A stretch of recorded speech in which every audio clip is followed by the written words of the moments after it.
Será que ignoramos um dos momentos mais discretos, porém fundamentais, de todo o Antigo Testamento? Um episódio tão breve que muitos o leem sem perceber sua importância, mas que serve de base para um capítulo inteiro da teologia cristã no Novo Testamento. Um homem surge nas Escrituras sem apresentação, sem árvore genealógica, sem registro de pais, sem datas de nascimento ou morte. Apenas 3 versículos em Gênesis, depois, um silêncio de 1000 anos. Até que, de repente, um único versículo nos Salmos é citado pelo próprio Jesus para explicar sua missão. Quem era esse homem? E por que as Escrituras o tratam como alguém superior a Abraão? Hoje, voltamos a um encontro silencioso em um vale próximo a Salém.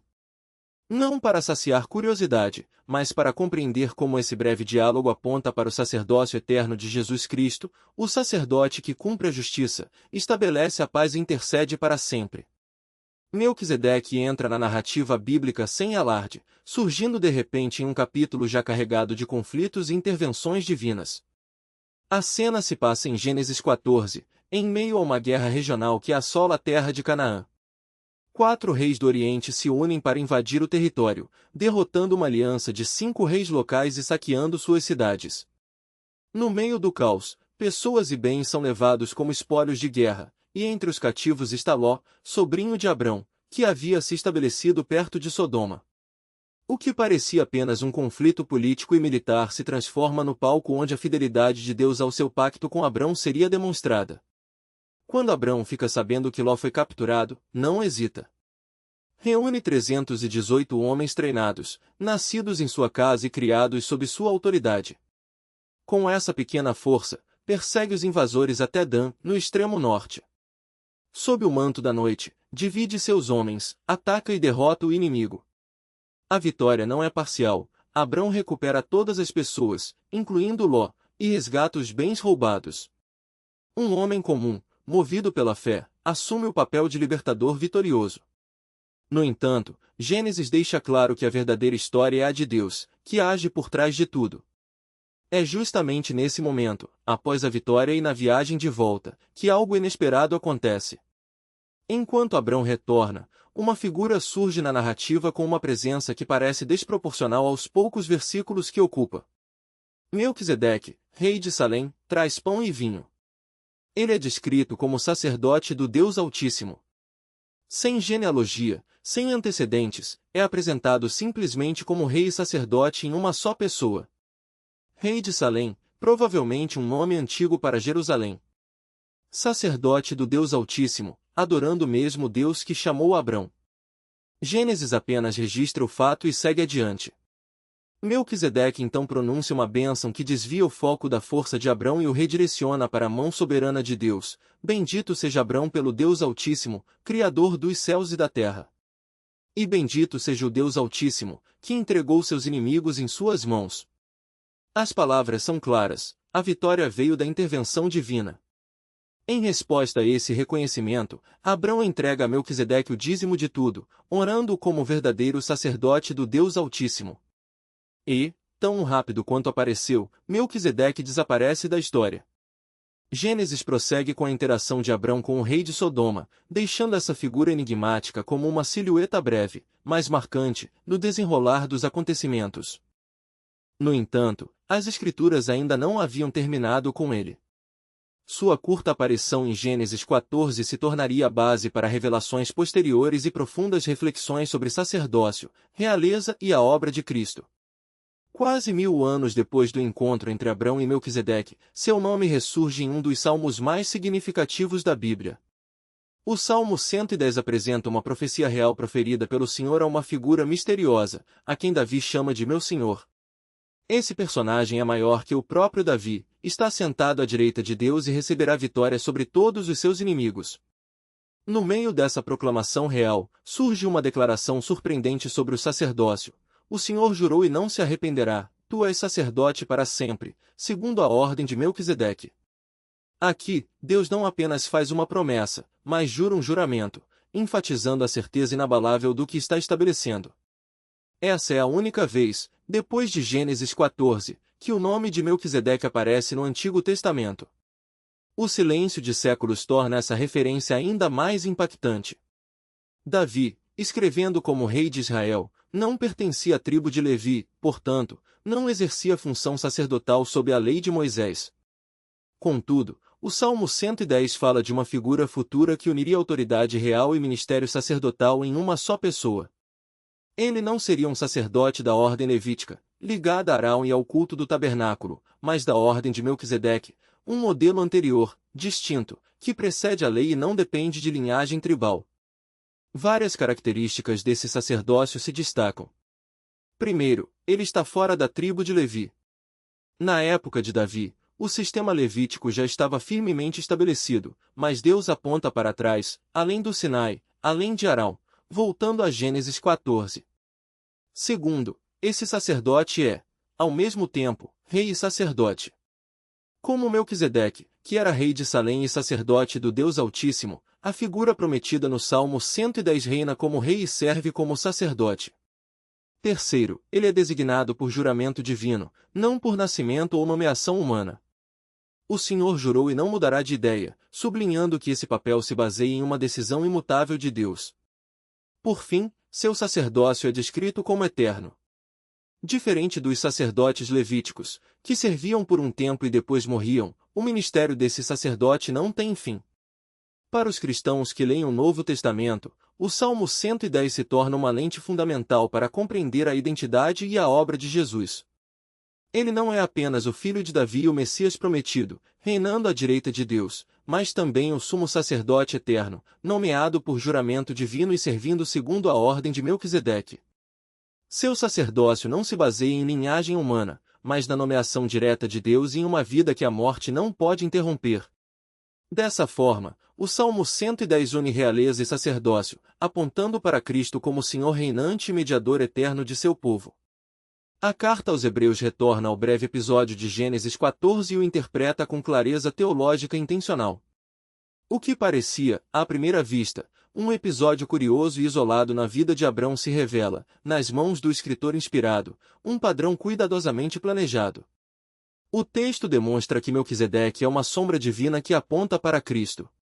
Ao observar não apenas o que as Escrituras dizem, mas também o que omitem, Hebreus extrai verdade sobre um tipo diferente de sacerdócio, um que não depende de genealogia, tempo ou limitações da lei. O autor destaca os silêncios marcantes de Gênesis. Melquisedeque não tem pai, mãe ou genealogia registrada, não há começo nem fim de seus dias. Sua aparição é tão misteriosa quanto sua partida, mas seu significado é profundo. Ele é um tipo de Cristo, um precursor que antecipa o sacerdócio perfeito e eterno do Messias. Temem que sua fé seja insuficiente ou que seus erros os afastem definitivamente de Deus. A promessa de um sacerdócio que não passa a outro, HB 7:24, é também a promessa de uma mediação que não se desgasta. Não há data de validade na intercessão de Cristo. Ele não precisa ser substituído, pois sua vida é indestrutível, não precisa ser aperfeiçoado, pois sua obra já é completa. Essa realidade transforma a maneira como entendemos a oração, a confissão e até mesmo o silêncio diante de Deus.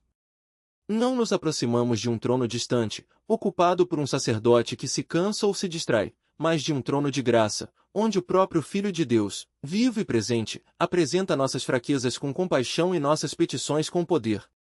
A superioridade de Cristo como sacerdote não se limita à eternidade de seu ministério, mas se estende à natureza de sua oferta. Os sacrifícios levíticos eram repetidos porque, em si mesmos, não podiam remover o pecado, apenas cobriam-no temporariamente, como um manto sobre uma ferida que não cicatriza. A lei exigia sangue, mas o sangue de touros e bodes não tinha poder para purificar a consciência, HB 10:04. Em contraste, Cristo ofereceu a si mesmo, não um animal, mas sua própria vida, e o fez de uma vez por todas, HB 10:10. Seu sacrifício não é um símbolo que aponta para algo maior, é o próprio cumprimento do que os símbolos antecipavam. O sangue de Cristo não apenas cobre o pecado, ele o remove, como uma mancha lavada até desaparecer. Por isso, o autor de Hebreus pode declarar, onde a remissão destes, não há mais oferta pelo pecado, HB 10:18. A obra está consumada. Não há necessidade de novos sacrifícios, novas penitências ou novas tentativas de merecer o favor divino. Essa verdade desafia a tendência humana de buscar segurança em rituais ou performances religiosas. Quantas vezes, mesmo inconscientemente, confiamos mais na frequência aos cultos, na observância de regras ou na repetição de fórmulas do que na suficiência do sacrifício de Cristo? Hebreus não despreza a disciplina espiritual, mas insiste que ela deve fluir da gratidão, não da ansiedade. A adoração que agrada a Deus não é aquela que tenta compensar a culpa com mais obras, mas a que descansa na obra já realizada. O sacerdócio de Cristo não apenas nos liberta do pecado, ele nos liberta da escravidão de tentar nos justificar por nossos próprios esforços.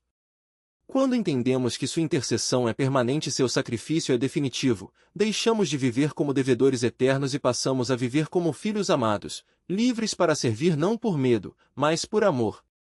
A figura de Melquisedeque, com sua aparição súbita e seu desaparecimento igualmente misterioso, também nos lembra que o plano de Deus muitas vezes opera fora dos nossos esquemas previsíveis.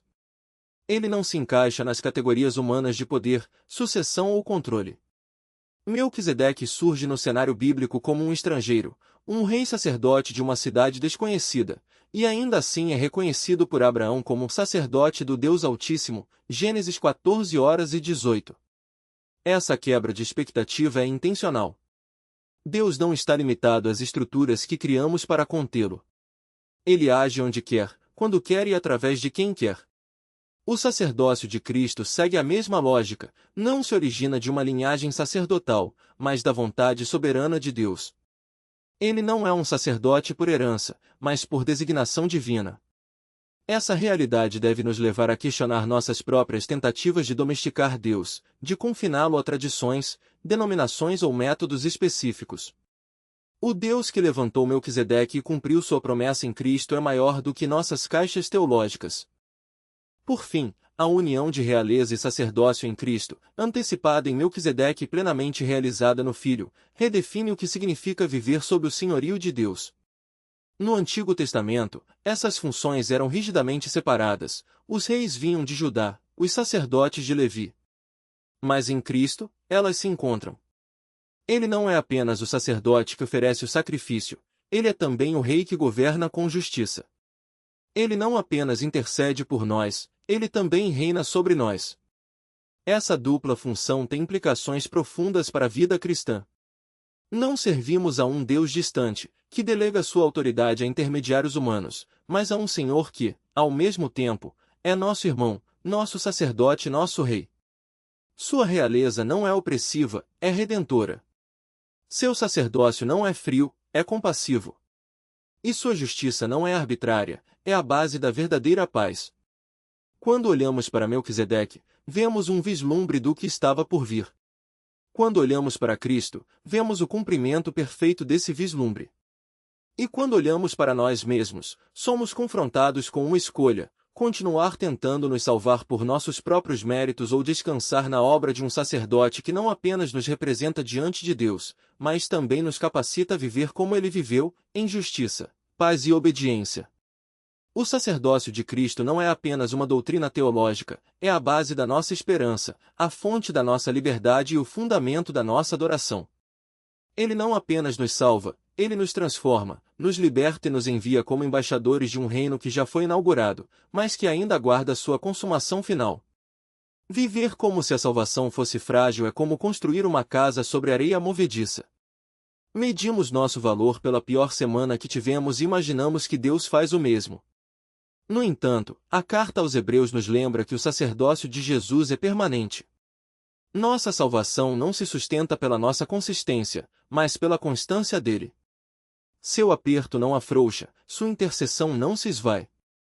A sombra de Melquisedeque nos conduz a esse terreno firme, um sacerdote que vive para sempre, por isso, uma esperança que não se quebra sob o peso das nossas fraquezas.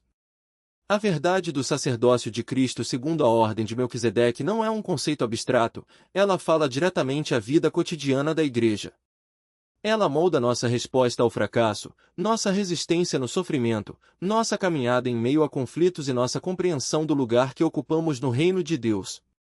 Toca as lutas comuns dos crentes que se reúnem semana após semana, muitas vezes carregando medos silenciosos e fardos ocultos. Quando você falha, lembre-se do sacerdócio dele. Para muitos cristãos, o fracasso parece definitivo. Uma palavra áspera, uma recaída em um pecado antigo, um dever negligenciado, e a reação instintiva é se afastar de Deus e do seu povo. Mas o Novo Testamento insiste: quando os crentes tropeçam, seu sacerdote não renuncia. Jesus não se afasta de seu papel por causa da nossa fraqueza, ele se aproxima ainda mais, agindo em nosso favor. Ele sempre vive para interceder por aqueles que se achegam a Deus por meio dele. Seu pecado é real, mas sua defesa também é. A resposta correta ao fracasso não é fugir, mas correr em direção a ele. Quando sofre, lembre-se da justiça dele. Cristo nunca prometeu à sua igreja um caminho fácil, mas garantiu acesso. Ele nos convida a nos achegarmos ao trono da graça para recebermos misericórdia e encontrarmos auxílio no momento de necessidade. O sofrimento pode nos fazer questionar a justiça ou a atenção de Deus, mas a vida justa e a obra expiatória de Cristo asseguram que nosso acesso a Deus nunca é bloqueado. Ele nos abre caminho por meio de um sacerdote que foi tentado e provado, que conhece a fraqueza sem ter pecado, e que nos conduz à presença de Deus mesmo quando as circunstâncias permanecem difíceis.